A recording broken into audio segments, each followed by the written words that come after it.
प्रिय विद्यार्थियों, आज हम रानी लक्ष्मी कुमारी चूड़ावत, कन्हैयालाल सेठिया, हरिदास भाट, पद्मनाभ और उद्बोधन सूरी पर चर्चा करेंगे। 14 जून 1916 ईस्वी को लक्ष्मी कुमारी चूड़ावत का जन्म मेवाड़ राज्य के देवगढ़ ठिकाने में हुआ तथा इनका विवाह बीकानेर के रावतसर में हुआ। इन्हें पद्मश्री सम्मान, कुंभा पुरस्कार, सोवियत लैंड नेहरू पुरस्कार प्राप्त हुआ। इन्होंने राजस्थानी भाषा में अनेक ग्रंथ लिखे, जैसे मंझली रात, मूमल डूंगर जी, जवाहर जीरी बात, टावरानी बात, बाघो भारमली आदि। यह राजस्थान विधानसभा की सदस्य रहीं एवं राजस्थान कांग्रेस की अध्यक्ष भी रहीं। राज्य सरकार ने अभी हाल ही में प्रारंभ हुए राजस्थान रत्न पुरस्कार से भी इन्हें सम्मानित किया। नेक्स्ट, कन्हैयालाल सेठिया। इनका जन्म 1919 ईस्वी को सुजानगढ़ चूरू में हुआ तथा नवंबर 2008 में इनका निधन हुआ। कन्हैयालाल सेठिया को राजस्थानी भाषा के भीष्म पितामह के उपनाम से जाना जाता है। इन्होंने लीलटांस, पाथल व पीथल, धरती धोरारी, मींझर, कूंजाघर मंजला, मायंडरो हिला, अघोरी काल आदि पुस्तकों की रचना की।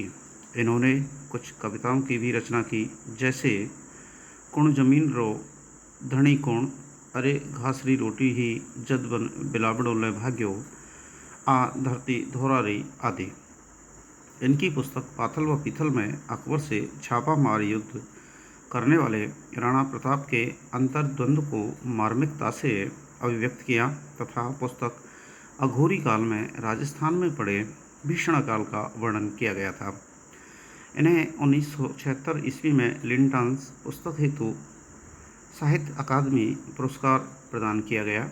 इन्होंने 1940 ईस्वी में सुजानगढ़ में हरिजन विद्यालय की स्थापना की और हरिजन मुक्ति आंदोलन चलाया। राज्य सरकार ने अभी हाल ही में प्रारंभ हुए राजस्थान रत्न पुरस्कार से सम्मानित भी किया। नेक्स्ट, हरिदास भाट। हरिदास भाट ने जोधपुर नरेश जसवंत सिंह प्रथम और उनके पुत्र अजीत सिंह की वीरताओं का वर्णन 1700 ईस्वी के अजीत सिंह चरित्र नामक ग्रंथ में किया। यह ग्रंथ डंगल भाषा में लिखा हुआ है। हरिदास भाट ने इस ग्रंथ में घटनाओं के साथ तिथियों का भी उल्लेख किया है। इन्होंने जसवंत सिंह में राज्य अभिषेक का भी उल्लेख हुआ है। पद्मनाभ। 1512 ईस्वी में पद्मनाभ ने जालोर के अंतिम सोनगरा चौहान कान्हड़ देव के बड़े पुत्र बीरम देव को नायक बनाकर कान्हड़ देव प्रबंध नामक ग्रंथ की रचना की। इस ग्रंथ में अलाउद्दीन खिलजी की पुत्री फिरोजा व बीरम देव के प्रेम प्रसंग का रोचक वर्णन किया गया है। फिरोजा कान्हड़ देव के पुत्र बीरम देव की वीरता पर रीझ कर उसे अपना पति मानने लगी, लेकिन कान्हड़ देव ने इनके विवाह का प्रस्ताव ठुकरा दिया, जिसके कारण अलाउद्दीन खिलजी की सेना ने जालोर पर आक्रमण किया तथा मारकाट मचाई। इस युद्ध में बीरम देव का कटा हुआ सिर फिरोजा के सामने पेश किया गया, जिसे फिरोजा यमुना नदी में लेकर कूद गई। इस ग्रंथ में 4 खंड, दोहे, चौपाई तथा सवैया छंद हैं। इस ग्रंथ में मारू अपभ्रंश का भाषा का प्रयोग हुआ है। नेक्स्ट, उद्बोधन सूरी।